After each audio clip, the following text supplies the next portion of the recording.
ሰላም እንዴት ናችሁ? ዛሬ ደግሞ ይዤላችሁ የመጣሁት ይሄን የመሰለ ቆንጆ ግሪክ ሰላድ እንዴት እንደሚሰራ አሳያችኋለሁ። እስከ ዛሬ ከሰራችሁት ሰላጣዎች ሁሉ ለየት ያለና በጣም ቆንጆ ቴስት ያለው ነው። እርግጠኛ ነኝ እንደምትወዱት ምንም ጥርጥር የለውም።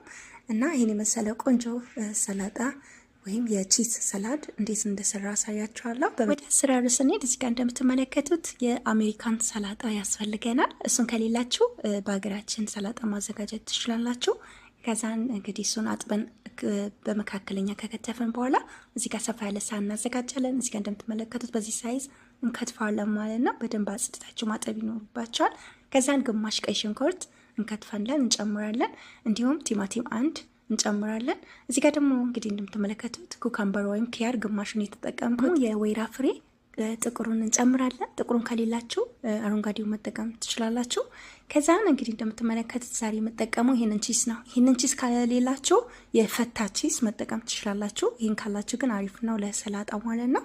እሱን ከሌላችሁ የፈታ ቺስ እዚህ ጋር ምስሉ ላይ የምትመለከቱትን ትጨምራላችሁ። ከዛን ወደ ሶሱ አሰራር እንሄዳለን። ሶሱን ለማዘጋጀት ግማሽ ሎሚ እዚህ ጋር እንደምትመለከቱት እንጨምቃለን። ከዛን ፍሬውን ለይተን እናወጣለን።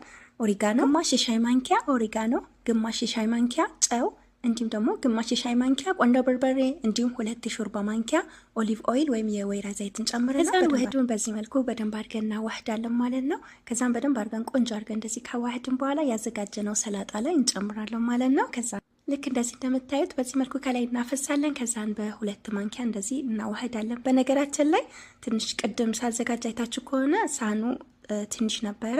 ምክንያቱም ስላነሰኝ እንደዚህ ሰፋ ያለ ሳህን ላይ ጨምሬ ሰላጣውን በዚህ መልኩ አዋህዳለሁ ማለት ነው። እንግዲህ እንደምትመለከቱት አሁን ለማዕድ ዝግጁ ነው።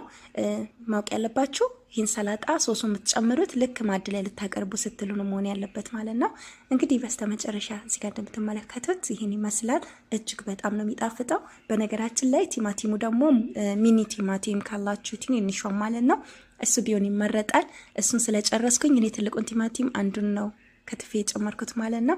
እሱ ቢኖር ደግሞ የበለጠ አሪፍ ያደርገዋል ማለት ነው ለውበቱ። እና በስተመጨረሻ እንግዲህ እንደምትመለከቱት የኔ መሰለ ቆንጆ የቺዝ ሰላድ አዘጋጀን ማለት ነው።